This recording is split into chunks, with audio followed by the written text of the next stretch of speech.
بسم اللہ الرحمن الرحیم الحمدللہ رب العالمین الصلاۃ والسلام علی سید المرسلین وآلہ وصحبہ اجمعین۔ السلام علیکم ورحمۃ اللہ وبرکاتہ۔ آج ہم آستانہ عالیہ دربار عالیہ حضرت پیر سید فضل شاہ ولی رحمۃ اللہ علیہ کے مزار اقدس سے جو ملتان روڈ لاہور پر واقع ہے، آج اپنے دیکھنے والے سننے والوں کو ایک اہم پیغام دینا چاہتے ہیں۔ جو بنیادی چیزیں ہوتی ہیں، کیونکہ یہاں پر آستانہ عالیہ پر ہزاروں لوگ آتے ہیں دعا کے لیے، اور سارا دن لوگوں سے ہمارا میل جول رہتا ہے، اور جب ہم ان کی حالت دیکھتے ہیں، کچھ احباب ایسے آتے ہیں جو مرد حضرات ہوتے ہیں، اور انہوں نے اپنی ظاہری صورت کو، شکل کو بگاڑا ہوتا ہے کہ جسم سے ان کے بدبو آ رہی ہوتی ہے، اور گندے لباس میں ہوتے ہیں، اور اکثر دیکھا ہے کہ اسی گندے لباس میں وہ نماز پڑھنا شروع کر دیتے ہیں، جبکہ ان کے پاس بیٹھنا بھی جو ہوتا ہے وہ بڑا مشکل ہوتا ہے، کیونکہ ہماری یہ گفتگو، یہ ہماری باتیں اپنے ان چاہنے والوں کے لیے ہیں، اور جو جہاں جہاں بیٹھ کر پوری دنیا میں ہمیں سن رہا ہے، دیکھ رہا ہے، ہم بتاتے چاہتے ہیں کہ حضور نبی کریم صلی اللہ علیہ وآلہ وسلم نے ہمیں طہارت اور پاکیزگی کا کیا درس دیا ہے، کیونکہ اللہ رب العزت کی بارگاہ میں سب سے پہلا عمل ہی، ہر عبادت سے پہلے انسان کا پاکیزہ ہونا، صاف ستھرا ہونا یہ ضروری ہے۔ اسلام ایک پاکیزگی کا نام ہے، اسلام ایک طہارت کا نام ہے، اور اسلام اپنے ماننے والوں کو پاکیزہ اور صاف ستھرا دیکھنا چاہتا ہے۔ رسول خدا صلی اللہ علیہ وآلہ وسلم نے اسلام کا خوبصورت چہرہ بیان فرماتے ہوئے بتایا ہے، طہارت آدھا دین ہے، آدھا ایمان ہے۔ ایک شخص مسجد میں حاضر ہوا، بال بکھرے ہوئے تھے، چہرے پہ گرد و غبار تھی، لباس گندا تھا، تو جب حضور نبی کریم صلی اللہ علیہ وآلہ وسلم نے اس شخص کو دیکھا اور بتایا، کہا کہ اس شخص کو مسجد سے باہر بھیج دو تاکہ یہ اپنا حلیہ، اپنا چہرہ صاف ستھرا کر کر اپنی حالت کو درست کر کے مسجد میں آئے۔ حضور نبی کریم صلی اللہ علیہ وآلہ وسلم نے اس موقع پر ارشاد فرمایا کہ جو شخص اپنے لمبے بال رکھے، زلفیں رکھے، تو اسے بنا سوار کے رکھے، خوبصورت طریقے سے رکھے، کہ بالوں کو اچھی طرح دھو کر اسے تیل لگا کر کنگھی سے سوار کے رکھا جائے۔ اسلام تو دوستو دین ہی طہارت کا نام ہے، اور اسلام تو ایمان کا نام ہے، اور شریعت میں ہمیں کندھوں سے نیچے بال رکھنے کی، زلفیں رکھنے کی اجازت نہیں ہے۔ کچھ لوگوں نے ایسا روپ دھارا ہوتا ہے کہ زلفیں رکھی ہوتی ہیں اور پتہ نہیں کیا کیا کیا ہوتا ہے، تو دیکھنے والے سمجھتے ہیں کہ یہ تو بڑے پہنچے ہوئے بزرگ ہیں، یہ تو پتہ نہیں کہاں پہ پہنچے ہوئے ہیں۔ در حقیقت جو انسان طہارت نہیں رکھتا وہ ایمان ہی نہیں رکھتا، جو انسان پاکیزگی نہیں رکھتا وہ کوئی پیر، فقیر، بابا، نجومی، عامل نہیں ہوتا۔ لیکن لوگ اتنے سادہ لوگ ہیں، وہ سمجھتے ہیں کہ یہ تو بڑے پہنچے ہوئے بابا جی ہیں، یہ پتہ نہیں کس مقام پہ پہنچے ہوئے ہیں۔ وہ شخص کا دین اور اسلام سے تعلق ہی نہیں ہے۔ جو انسان اپنے اندر کو پاک صاف نہ کرے، اپنے لباس کو، طہارت کو پاک نہ رکھے، وہ انسان کا ایمان سے تعلق ہی نہیں ہے۔ دوستو اسلام تو طہارت کا دین ہے اور پاکیزگی کا درس دیتا ہے۔ جب دوستو آپ اپنے عزیز و اقارب کو ملنے جائیں تو اپنے لباس پر خوشبو لگائیں، طہارت کے ساتھ جائیں، آپ کے ہاتھوں سے خوشبو آنی چاہیے۔ ایک ایسا واقعہ آپ کو بتانا چاہتا ہوں کہ حضرت انس بن مالک رضی اللہ تعالیٰ عنہ، یہ وہ صحابی رسول ہیں جنہوں نے 10 سال حضور کے قدموں میں اپنے گزارے ہیں۔ تو جس وقت وہ جاتے تھے حضرت انس بن مالک اپنے ملنے والوں میں، تو لوگ اس نسبت سے انہیں ان کے ہاتھوں کو چومتے تھے کہ یہ وہ ہاتھ ہیں جنہوں نے حضور کے ہاتھوں کو اور قدموں کو چومے ہیں۔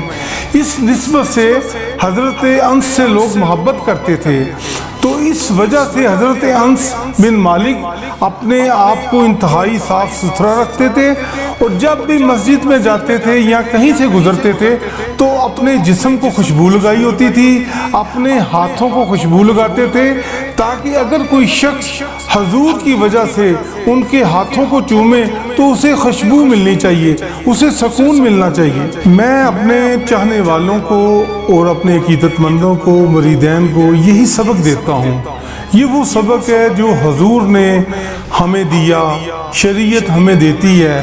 وہ درس کیا تھا؟ وہ یہ تھا کہ اگر آپ مسجد میں بھی جاتے ہیں تو کوشش کریں کہ لہسن یا ادرک استعمال کر پیاز مسجد میں نہ جائیں، تاکہ کسی بھی نمازی کو، ساتھ بیٹھے ہوئے شخص کو آپ سے کسی قسم کی بدبو نہیں آنی چاہیے۔ حضور صلی اللہ علیہ وآلہ وسلم نے منع فرمایا ہے کہ آپ لہسن یا پیاز کھا کر مسجد میں مت جائیں۔ کوشش کریں کہ آپ اپنے آپ کو پاکیزہ رکھیں۔ جس وقت غسل واجب ہو جائے تو فوراً سب کام چھوڑ کر آپ پہلے غسل کریں، کیونکہ غسل ہمارا ایمان ہے، پاکیزگی ہمارا ایمان ہے۔ اور اپنے دانتوں کو ہر روز مسواک کے ساتھ صاف کریں، کیونکہ اس منہ سے آپ نے حضور پاک پہ درود پاک پڑھنا ہوتا ہے، اللہ کا ذکر کرنا ہوتا ہے، اللہ رب العزت کا نام لینا ہوتا ہے، کہ آپ کے منہ کا بھی پاک صاف ہونا ضروری ہے۔ کیونکہ دوستو یہ جو مسواک کرنا ہے، اس سے آپ کو کبھی بھی کوئی بیماری نہیں لگے گی معدے کی، اور آپ کی صحت بھی انشاءاللہ بہت اچھی رہے گی۔ آپ کوشش کریں کہ نماز پڑھنے کے لیے آپ اپنے جسم کو، لباس کو پاک ستھرا رکھیں۔ قرآن پڑھنے کے لیے اپنے آپ منہ کو پاک صاف رکھیں۔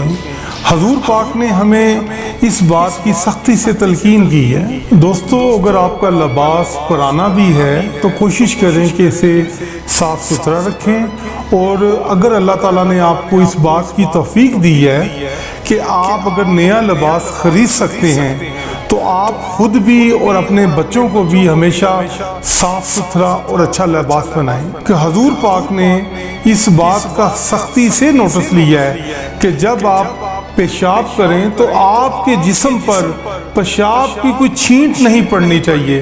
کو جب بھی قبر کا عذاب نازل ہوتا ہے تو اس وجہ سے ہوتا ہے کہ جو ہمارے جسم کے اعضاء پر پیشاب کی چھینٹیں پڑ جاتی ہیں، اس سے بچو۔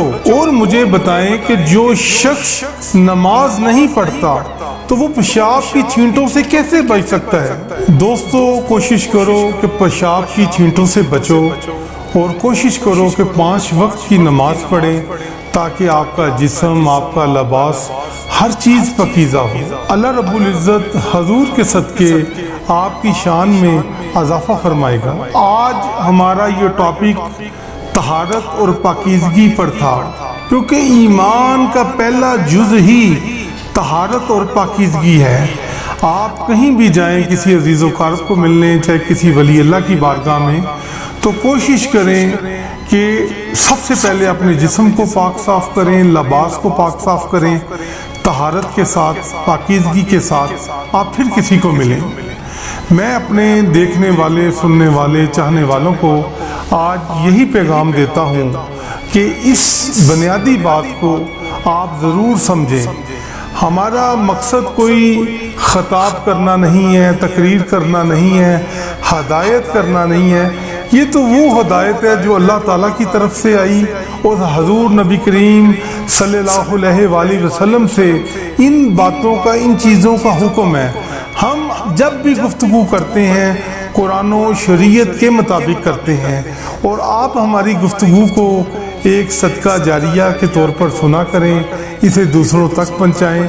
اس بات کا بھی اللہ تعالیٰ ثواب اور اجر عطا فرماتا ہے، اور اس بات کے پھیلانے پر بھی آپ کے گناہوں کو معاف کرتا ہے۔ اس لیے میں اپنے نئے آنے والے، سننے والے، دیکھنے والے دوستوں سے یہ بات کہتا ہوں کہ ہمارے چینل کو سبسکرائب کریں، لائک کریں، شیئر کریں، اپنے خوبصورت کمنٹس دیں، اور کوئی بھی سوال جو شریعت اور طریقت کے متعلق ہے وہ آپ ہم سے پوچھیں.